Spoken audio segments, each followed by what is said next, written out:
Selamat datang or welcome to Kemuncak Awakening.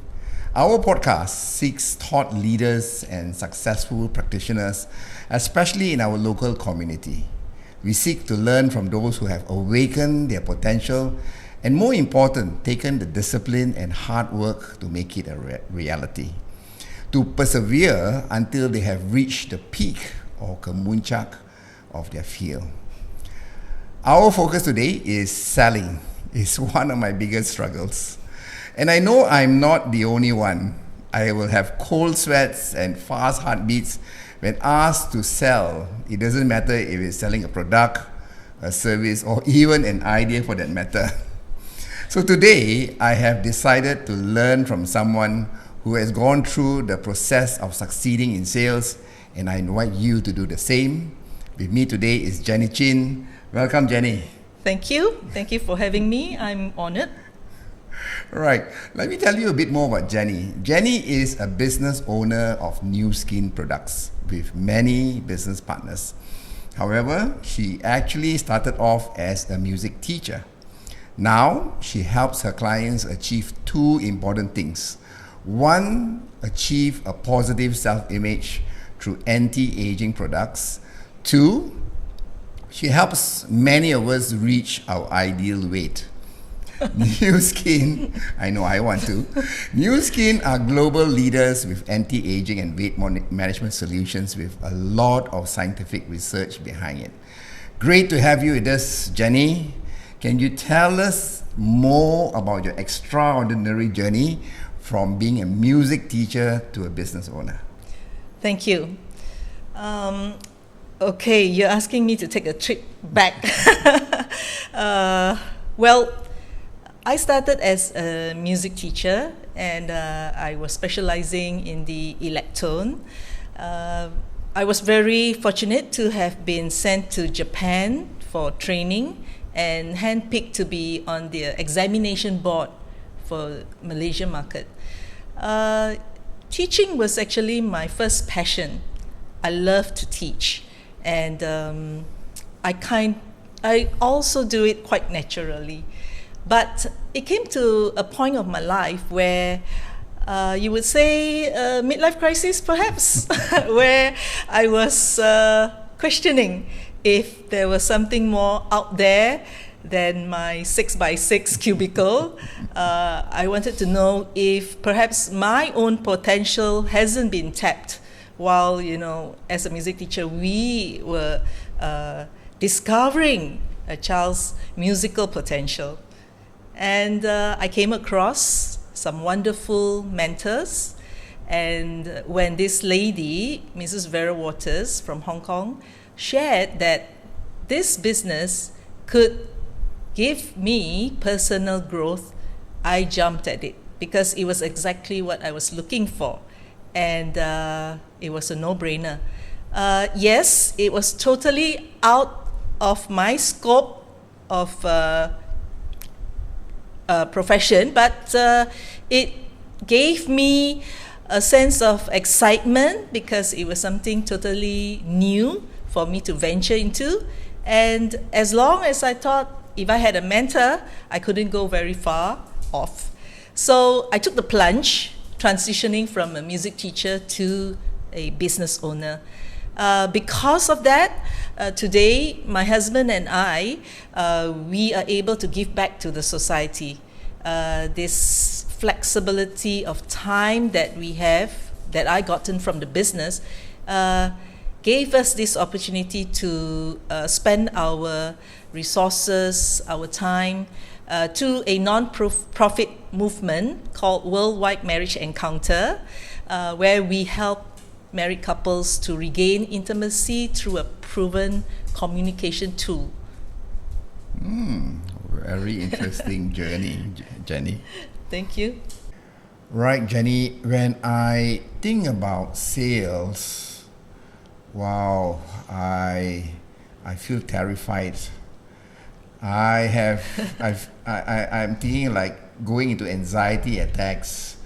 So I'm not sure whether it's me, but I don't think it's only me. So I just like you to also share with us, when you think of sales or selling, what are like first words that jump into people's mind? Well, you really have to. It really depends. Like, when are you asking me this question? Because a lot of us have this anxiety mainly because of the image we have of what's a salesperson, and we often have this idea of a very pushy person chasing you 24/7, selling you something you don't need, and you just don't want to be associated with someone like that. So that really puts us off, I think. However, back in the music days, I had a terrible adverse reaction to the word salesman. I prided myself as an educator, and I thought that selling was kind of beneath me, maybe. But my boss thought that, hey, music teachers, you're at the best position to recommend the high-end instruments to your students. Naturally, I didn't make Salesman of the Year. But now, if you were to ask me about the word sales, I would think, hey, that's amazing. That's an amazing skill that everyone should have. In fact, I think it should be taught in schools, because, the first thing you graduate from uni, what would you need during a job interview? Right. You need to sell yourself, right? Yes. Right. I'm so psyched up right now, Jenny. All right. I'm so motivated, so excited. So teach me and others how to sell better. Okay, well, it's not so much about how do you sell better, but it's more about how do you help them buy better, I think. All right. As for myself, remember I said that I think of sales like educating someone. So I help someone to identify their needs, and then I offer them my solutions where they can then meet their needs and how to get benefit out of it, their benefit, not so much my benefit. Okay, and well, if they can feel that you have their interest at heart, somehow people know if they are just a number to hit your quota. But if they can feel that you have their interests at heart, then they are more likely to trust you, right? To help them to buy what is good for their benefits. So for me, some salespeople might get away with a hard sell here and there, but then that customer ends up regretting it, and then you burn bridges with that relationship. It might just be a one-off sale. In my business, that's not what I'm looking for. I'm looking for long-term relationship of our loved ones, where we can help them to live a quality lifestyle through my products and solutions, and to enjoy the benefits that they get out of it with our friendship, becoming close friends even. That would be what I would say a successful sale for me. For instance, I have customers who have been on my products for more than 10 years every month, and we are good friends, and we have a very good relationship. That's the kind of business I'm looking for. And I guess that's where you start. Build relationship. So it's a relationship which is genuine, I guess, right? Looking out for them. Right, yeah. So it's just like not seeing them as a number, somebody to help you to meet your quota, right? So really knowing the person, getting them to see the benefits, Yes. right? And along the way, building this friendship and relationship. Yes. with them. I don't know about you, but when I buy something, I'm always prone to some salesmen who can look out for things that perhaps I have missed out. You know, if I were to go and say, I remember a time when I went to buy my grand piano. So you can have a salesman who just wants to sell the grand piano, and they don't tell you that this piano is so old you can never tune it to a perfect pitch. You know, you can never tune it, because if you do it, the strings will be too taut and the whole soundboard might just crack. So there will be salesmen like that, but I want somebody who can look into that, because I do not know how to tell the difference between a good soundboard and a bad soundboard. So I need somebody to take care of all that for me and give me the best option.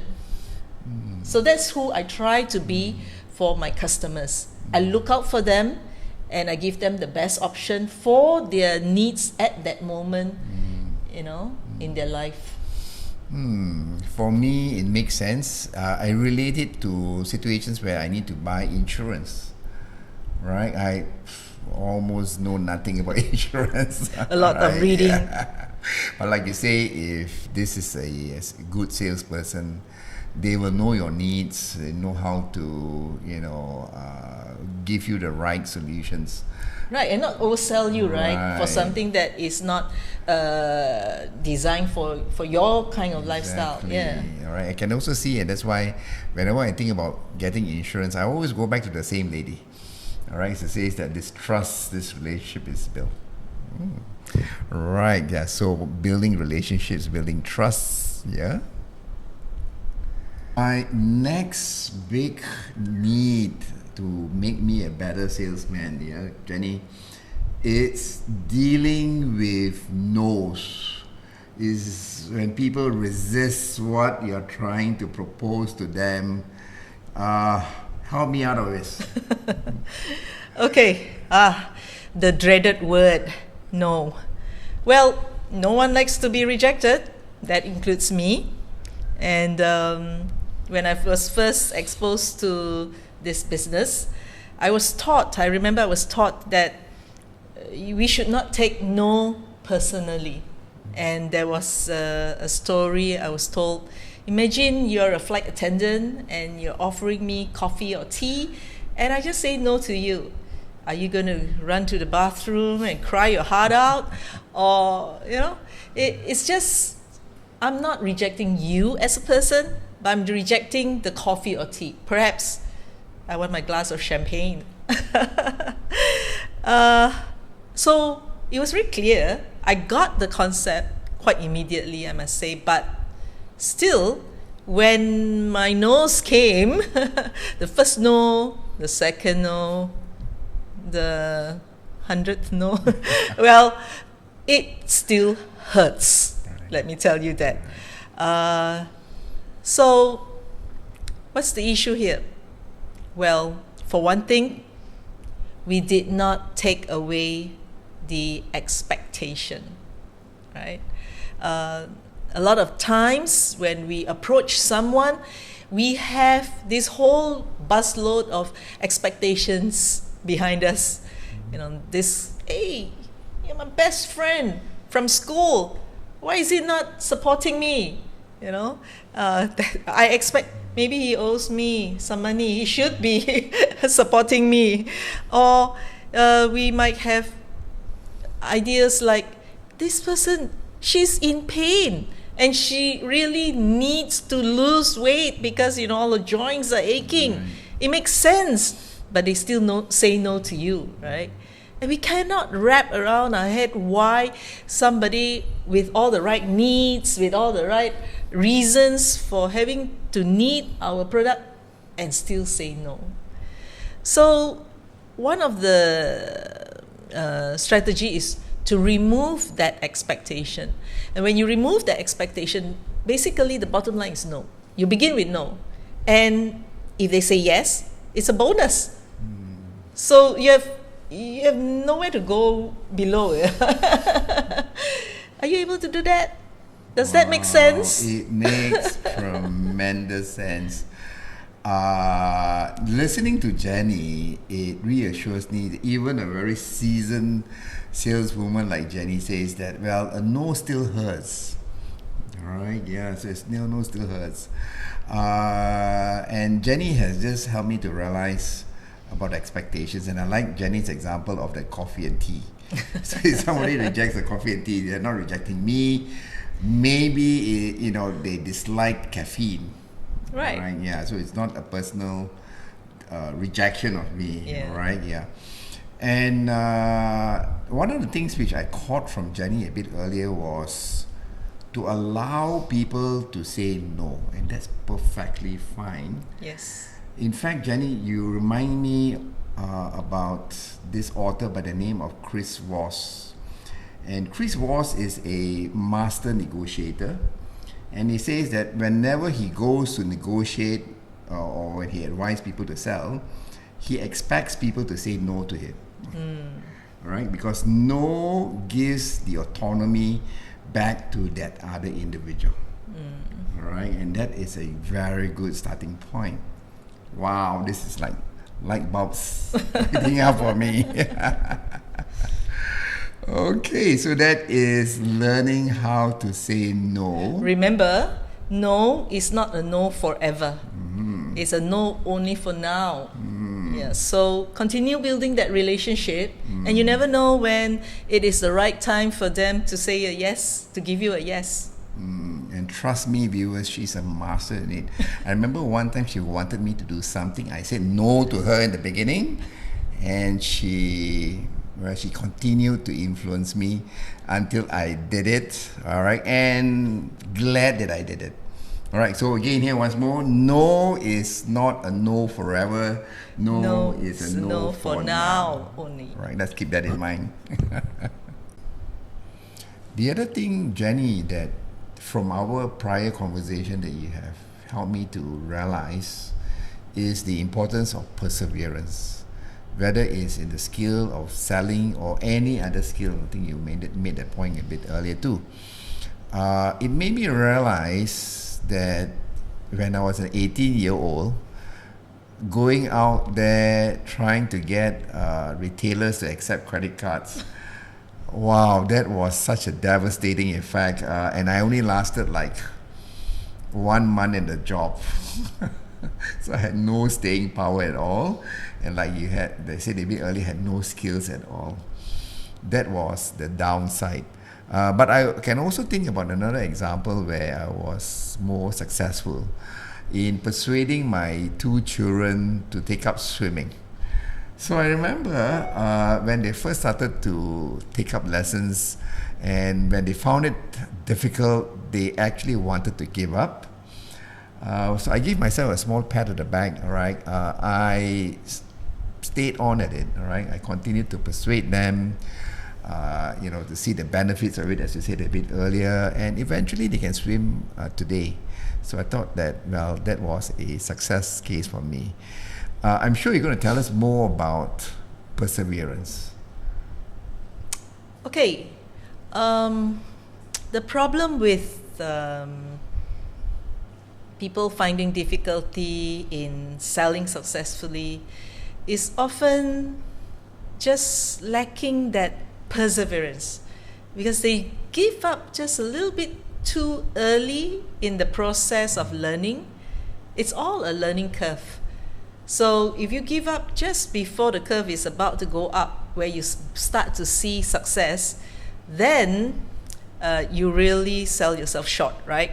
After all that work done initially. So I would advise that anyone who would like to take up or master this skill of selling, give yourself that time and make enough effort to complete this learning curve. So you have to persevere. Of course, in the beginning, you might feel that it's difficult. There are skills that you have to learn, skills of influencing, skills of perhaps asking the right questions, or even simple good listening skills are very helpful in the techniques. So as such, you have to be prepared to do the work, so to speak. For example, if you watch a 5-minute piano performance, you don't see the years and years of practice that has gone before it, and you will think that, it's an overnight success. But there's work to be done. And I think a healthy attitude would to embrace that work, enjoy that work, and embrace it. Yeah. Nice advice. Even though it's a long, hard road, but embrace it, enjoy the learning process. Yeah, the process, count every little gain as a yay, celebrate every little gain. It's a skill that stays with you, right? Once you have it. So I think appreciate it and be friends with it. Don't be so, come on, Chris. Be friends with it. Don't be afraid. So Jenny, as you said a bit earlier, this journey towards being skillful in selling takes time, takes practice. And the other thing that you mentioned earlier too is the need to find someone to help us in this journey. So you mentioned mentors. So can you share a bit more how your mentors have helped you? Yes. I remember when I first met my mentor, Mrs. Vera Waters. She's this very elegant and well-respected lady from Hong Kong. She was the first local female manager in Standard Chartered's 100-year history in Hong Kong. And she was also one of the top 100 businesswomen in China. So with such a strong mentor like her, I felt very confident, even though I remember the time when switching from music to business, I didn't know anything about business. I didn't even have a business acumen for that matter.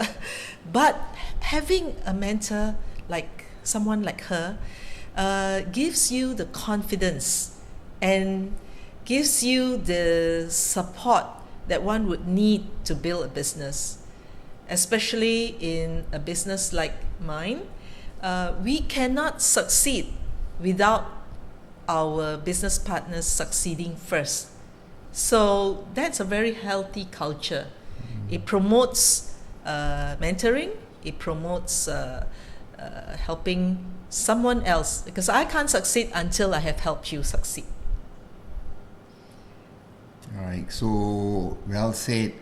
Our success depends today on, all right, those who are supporting us, the same way that this lady, your mentor, supported you.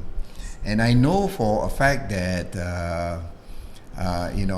Jenny has built a very successful business today, and she's got a lot of business partners who have become successful because of her mentoring. So tell me a bit more about what you have done to help others succeed by mentoring them. Well, as I said, in my business, the culture is we have to walk the talk first. And in that way, when we you can't really tell somebody what to do. Why should they listen to you? Why should they believe you? And why should they follow you? Until you have done it yourself.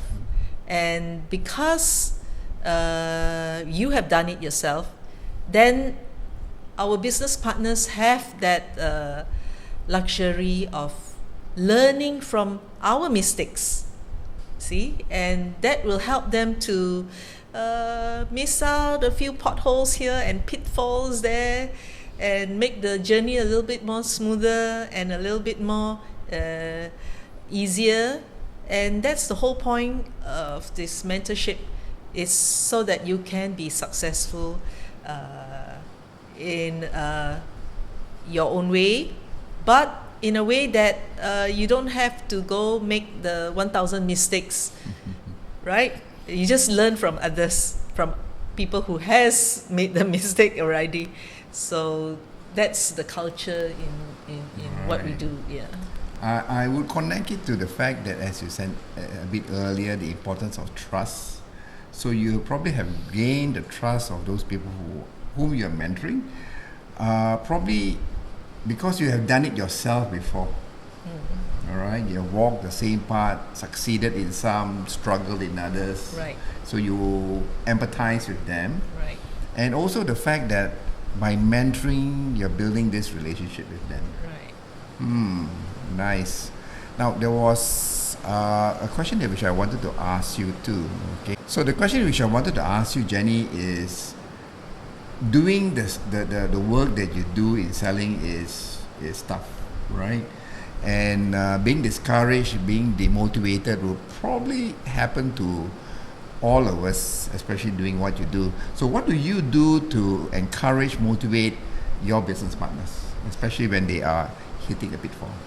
Yes, that is something I do a lot. You see, like you said, everyone will go through a rough patch. And that's when we need a friend. That's when we need somebody to believe in us.